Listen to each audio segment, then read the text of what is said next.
Lesbians in my 1840s Australia? It's more likely than you think. Much, much more likely. But not just any lesbians. Convict female factory lesbians. And boy, is it convoluted. I suppose we've never taken a trip down under to Australia yet on my channel, but it's high time we break some new ground because other than just terrifying animals and insects and producing the 2000s kids show H2O Just Add Water, a show that created a generation of lesbians, Australia has the merit of having spent the 1800s being a, frankly, even more strange place than you can ever imagine. Not surprising, given that it was specifically created to be a penal colony. Given that women have never been immune to committing crimes, of course, female convicts ended up getting shipped off to Australia too.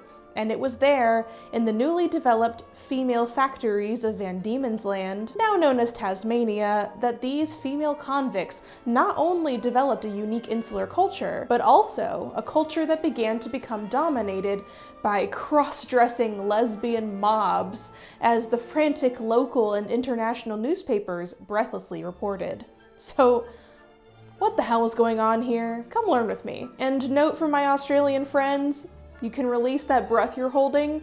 I am not going to be making any attempts to do a bad Australian accent in this video.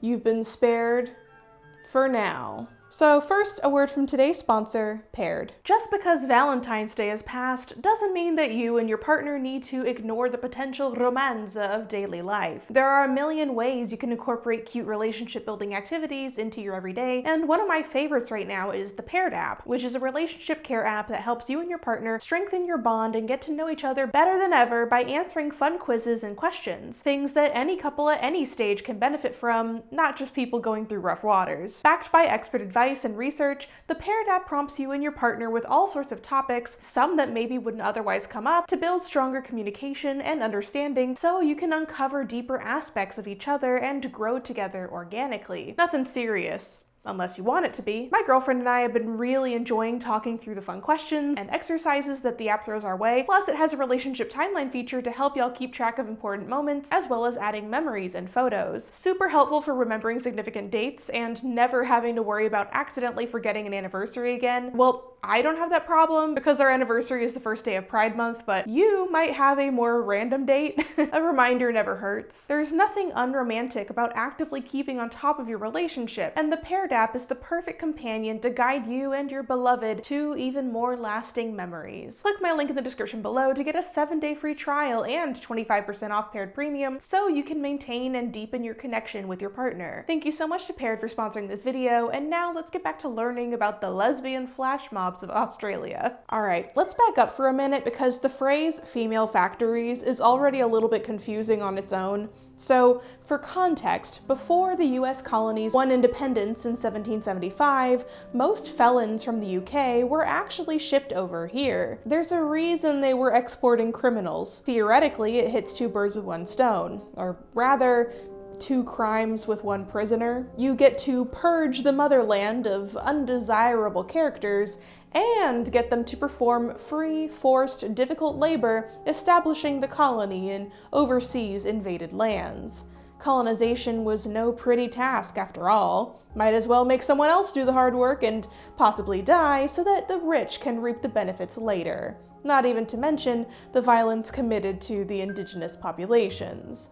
But I digress.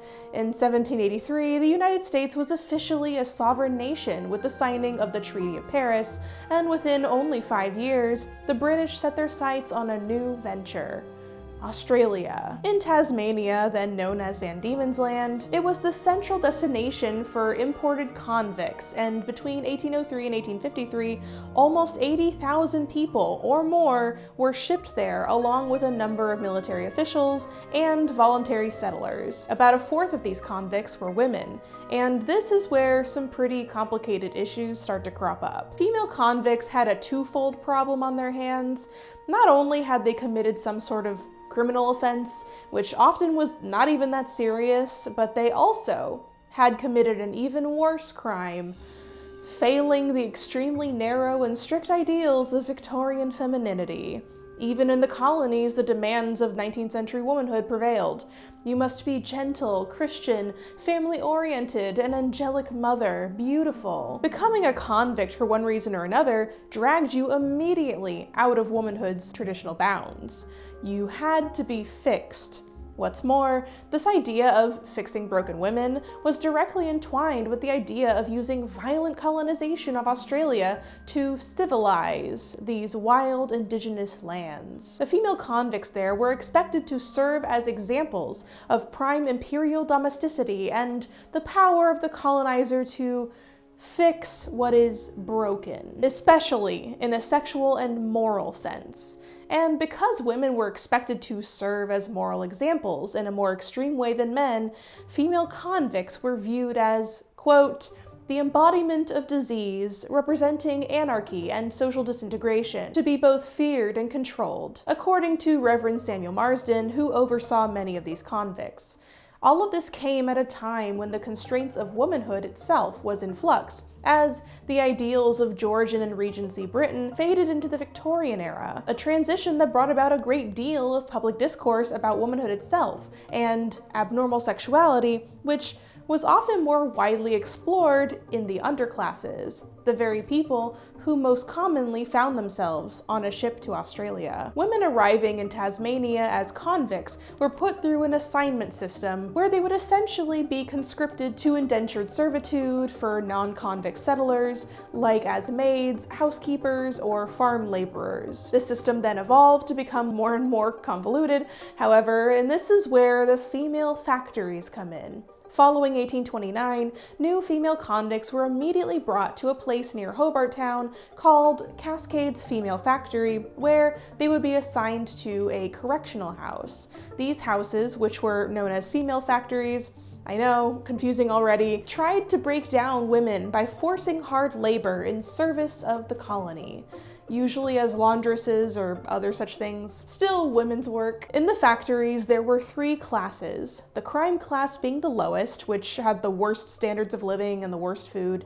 You ended up here if you actually committed a terrible crime, or even if you did something like getting pregnant out of wedlock. The second class was probationary, and the first class was the hiring class, and usually had the best standards of living. The crime class especially, likely because they remained in the factories the longest, ended up forming insular communities of their own, rejecting the social rules being forced upon them. Over the years, these communities within the factories began to gain some notoriety, both in the reports on their activities and in the public at large. They were dubbed flash mobs, and their proclivity for cross-dressing and lesbianism struck fear and anxiety into the very souls of the colony. Many of the people overseeing these convicts at the female factories write in their reports of how the depravity of these women was so intense that any pure-hearted woman who entered their community would instantly become corrupted. One woman named Mary Hay gave a statement of her observations, saying that these women of the flash mob, quote, always have money, wear worked caps, silk handkerchiefs, earrings, and other rings, insisting that these mob women are hell-bent on driving the pure women towards ill intent. Not sure why, I guess they just are too good looking. Cascades Female Factory, established in 1828, in particular had an extremely powerful flash mob, rife with the unnameable crime, as it was called. As Charles Latrobe observed in his 1846 report, one woman absconds, the other follows immediately. One receives punishment for misconduct, the other commits some offense with the hope of rejoining her companion. There can be no doubt, but unnatural practices have prevailed. Well, this was a big problem because in the eyes of the authorities and the religious leaders, marriage was the biggest success of reforming these women. So what happens when instead they swing in the opposite direction and become fixated on other women? Many reports at Cascades found contraband items like tobacco, rum, lace, and buttons to have been exchanged by women trying to gain the unnatural affections of a lady lover. Cascades was especially at risk of the flash mob takeover because it had meager staff, and any managers it did have were terminally bad at their jobs. The power vacuum was extremely tangible and easy to snatch. By 1841, the town of Hobart was reporting in the papers on the salacious activities of Cascades. They breathlessly exposed how the female inmates were re-sewing their clothes to be male ones, or cut their hair short. Although it should be noted that the women in the level 3 criminal class were already subjected to having their heads shaved. The papers also reported on the lesbian vice rife within the flash mobs, the dirty and unholy deeds committed under the dark of night as overcrowding led inmates to share hammocks. And there wasn't much that the authorities could actually do about it. The resident reverend held very little power over the mob. In fact, he got bullied frequently. The lieutenant governor of Van Diemen's Land swore to take action until his own marital infidelity was exposed and the other factory staff could be easily bribed. But Cascades wasn't nearly the only hotbed of lesbian mob vice. One incident in 1842 at the Launceston factory saw a riot led by a woman named Ellen Scott, who was infuriated when her girlfriend Catherine Owens was kept in solitary. Ellen and her mob girls took control of the factory, and they even managed to fight off the police using spinning wheel pieces and bricks. They were only defeated when male prisoners were brought in to counter them, armed with crowbars and hammers. Not a fair fight. Another report by Superintendent W.J. Irvine at the Ross factory complained of some of the women deserting the beds of those to whom they acted in the capacity of men, and betaking themselves elsewhere. There are some of the women who, by a preternatural formature, or sometimes by artificial means, are enabled to fill the vile part above mentioned, and who are known amongst their fellow prisoners by a peculiarly significant sobriquet. All in all, the biggest threat here was the activities of mannish women, or women taking on the role of men, because here's what complicates things even further. Romantic friendships in this era was a very specific type of relationship, and a recognized and accepted one too, usually. In fact, romantic friendships, which usually can be compared to like a femme-for-femme lesbian relationship, were often viewed as beneficial or even good practice for traditional marriage, even if the women were actually having sex with each other, because what made it a problem was when gender weirdness was involved. So long as the two women stuck with feminine gender roles and eventually got married to men, you could have a little lesbianism as a treat and no one was gonna get on your case. Oftentimes, even if you didn't get married, two spinster saphists living together wasn't cause for alarm, so long as you insisted you were only simply companions. It was the mannishness of the lesbians in the female factories that caused issues, most specifically. The men writing these reports were extremely put off and shocked by the fact that mannish women were traipsing around the factories and the dainty femme ladies over there were practically tripping over themselves trying to get a piece of them. How is this possible? They're not men! Why is this happening? Oh! I've spoken a lot before about how transgressing feminine ideals in this time period could effectively unsex you. This is abundantly clear in the factory reports where people like Dr. Irvine wrote, "It is my belief and opinion that these women are often distinguishable by exterior appearance. I mean to say that I think women belonging to the female convict class who present a masculine appearance, who have a lower voice, and the development of imperfect moustaches, cateris paribus, are very probably belonging to this class of inverts. The pseudo-males, in some cases, have, I believe, a preternatural development of an organ peculiar to the female, the clitoris, and are thus able to assume partially the functions of a male. In other cases, I have learned that artificial substances mechanically secured to the person form the substitute for the male organ." It can't possibly get worse, can it? Oh, but it can. The flash mobs eventually created such a vibrant insular culture that even women who had been discharged out into the world from the factories and assigned to service positions seemed to be desperate to get sent back to the factory to rejoin their gal pals. I mean, come on, it makes sense. Servitude to a usually cruel master, isolated in the colonial Australian countryside, versus being in prison surrounded by dozens of hot lesbians who offer you affection, protection, and community. Tough choice. As the infamy of the lesbian flash mobs grew, the communities outside of the factories began to become familiar with the goings-on, which presented an even greater problem to the authorities. The vice, or at least the knowledge of it, is no longer contained. This is now a twofold threat. Now it casts into question the ability of the factories to actually reform these women, and it also risks the spread of these immoral practices into the general public. Oh god, it's contagious! As a result, the factories really began cracking down on homosexual activity. Even minor unrelated offenses earned you a flogging, and the 1830s specifically saw a number of public hangings for the crime of sodomy. But another problem was creeping up too. Regular settlers in the colonies were complaining about the depravity of the ever-increasing convict population, not to mention how expensive it was to keep importing convicts from Britain. Through the 1840s, the convict institution combated these issues by refocusing on the convicts getting married, offering rewards and privileges to convicts who entered heterosexual marriages, and didn't cheat. You gotta hit both. They saw the institution of marriage as a vital tool as Australia shifted from being penal colonies to free ones. What really interests me about all of this is just how much these convicts, both male and female, managed to rework the system that they found themselves in to try and improve their lives and happiness from within it.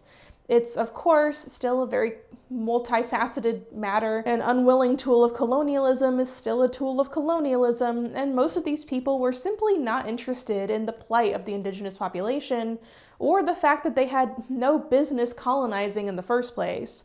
In a system where they were prisoners, they just weren't thinking about the moral implications of what was happening outside the factory walls, or as a result of the labor that they were being forced to perform.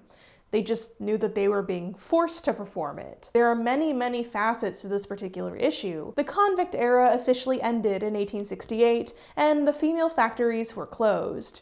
We don't really know overall what happened after that to the women of these flash mobs. Surely there's records out there, but who knows? Maybe they remained together, maybe they didn't. But just knowing that there was this short time period of fascinating lesbian resistance while being incarcerated, managing to draw a considerable amount of power despite the odds, that really fascinates me. We really have always been here, and we always will, no matter what tenuous situations we find ourselves in.